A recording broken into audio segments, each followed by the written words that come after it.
speaking with families, a lot of occasions I'll have family members asking about 12 steps, and we do a lot of 12-step recovery at GateHouse. We offer multiple pathways to recovery, but the 12 steps is one that we implement, and it's a proven method. The 12 steps are basically a design for living. They're a program that enables people who suffer from the disease of addiction to live full and gainful lives. Prior to finding a recovery program that implements the 12 steps, I was lost. I was hopeless. I was helpless. I had accepted the fact that I was going to be one of those individuals that just died out there in the grips of addiction. And then I found recovery. When I got here, I was, like I said, hopeless, worthless, helpless,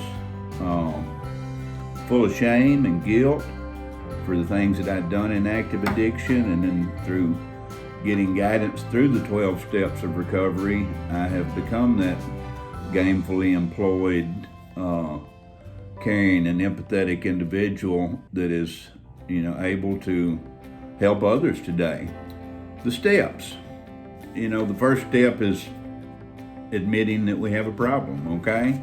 We admit that we're powerless over our addiction and that our lives had become unmanageable. And that was real easy for me to see when I got here. And I used to hear surrender to win, and it didn't make much sense to me. And when somebody shared with me that, it's simply as easy as giving up the fight, I could kind of relate to that.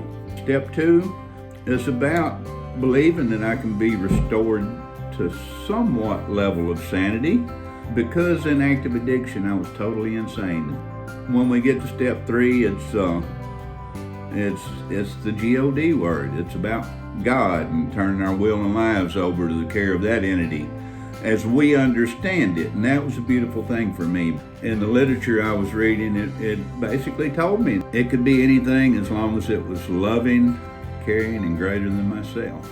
And so that gave me an option there. Nobody else's religion was forced on me, and I'm forever grateful for that. Step 4 is about doing that searching and fearless moral inventory. And that's about that gut level honesty. In step 4 and 5, I was willing to take a look at myself. I was willing to take a look at all the things that I had done in active addiction, all those things that I wasn't proud of, all those things that I was going to carry to my grave because of the shame and the guilt and the consequences if anybody ever, knew those things. And the freedom that came through that, through writing it down and seeing it on paper, and then working a 5th step, which is about sharing that 4th step with myself and the God of my understanding and another human being. Once that comes out of my mouth through the 5th step, it kind of loses some power over me. It was like a weight had been lifted when I wrote all that down and looked at it, and it was also about looking at my assets too, and it talks about that in the literature behind the 12 steps, that not only to list my liabilities, but to list my assets as well, and those were much harder to find in the beginning. It talks about in step 6 about our character defects and how that affects us, and through working on that in the 6th step and listing those character defects and working with another individual, identifying those and learning some things to be aware of. Step 7 is about asking that God that they allowed me to figure out in step 3 to remove those shortcomings. And for me, the shortcomings is actually just when I act out on those character defects. When I let that stuff run rampant and take control and I act out, and wished I hadn't really. But the thing is I am by no means cured. The 12 steps give me a way of life. Like I said, it's a design for living. It's a blueprint. And but sometimes I fall short of that. They also made me aware that as long as I didn't add the chemicals, any mood or mind altering chemical, that I could make for a better day. And I found that to be true. So in step 7, it talks about asking that God of my understanding to remove that. And where so many people make a mistake, and I did as well in the beginning, is trying to handle that on my own.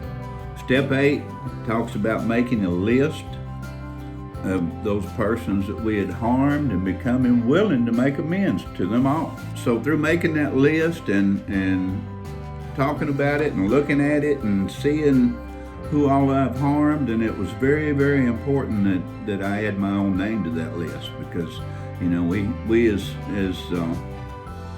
addicts have a tendency to harm ourselves as much as we do the ones who love us, sometimes more so.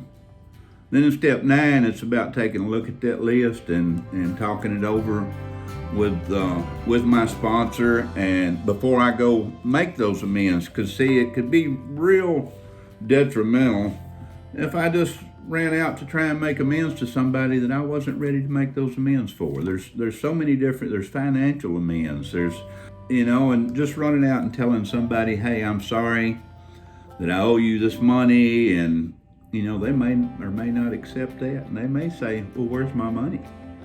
And so I have to make sure that I'm financially able to make some of those financial amends before I run out and try and do that.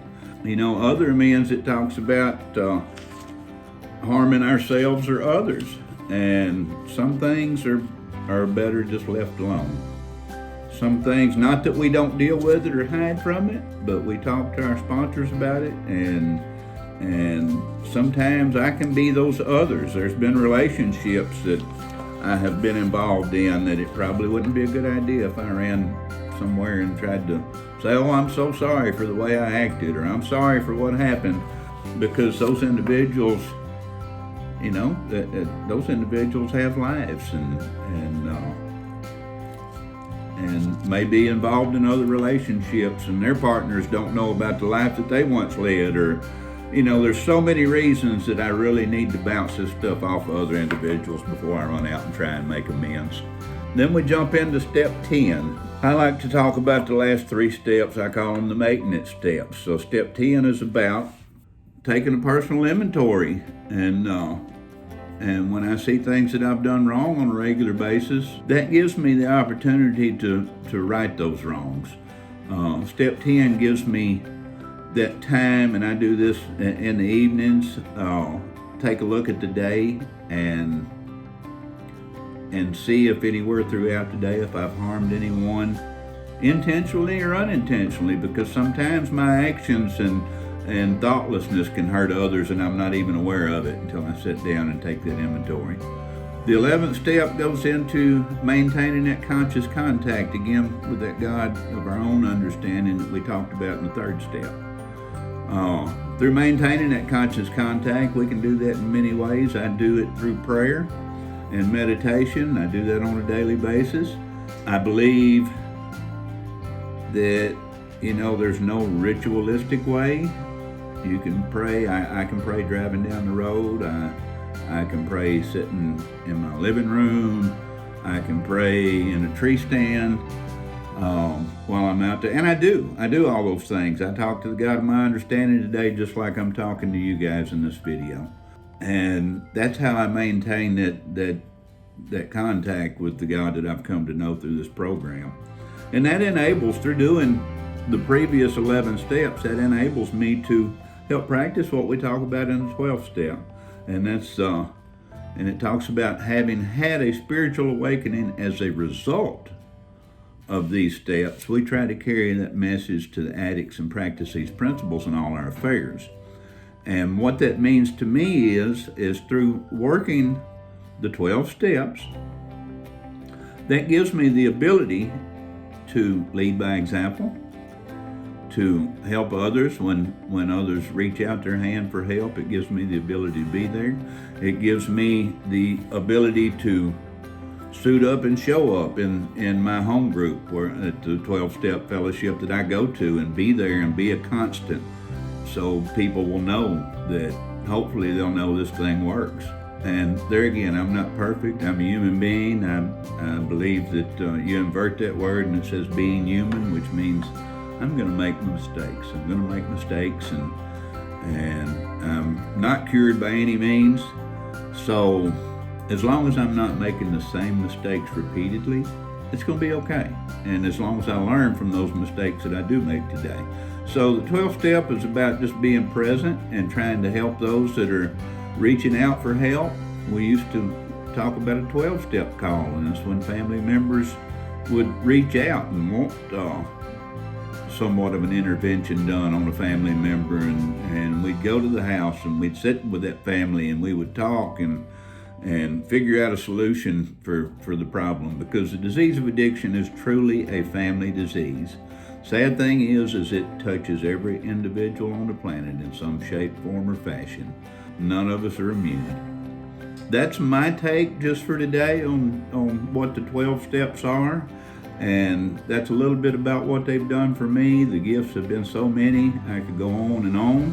But maybe if people have a little better understanding because of me being asked to share about this, you may see me back on here again. Just for today, y'all have a blessed one. Thank you.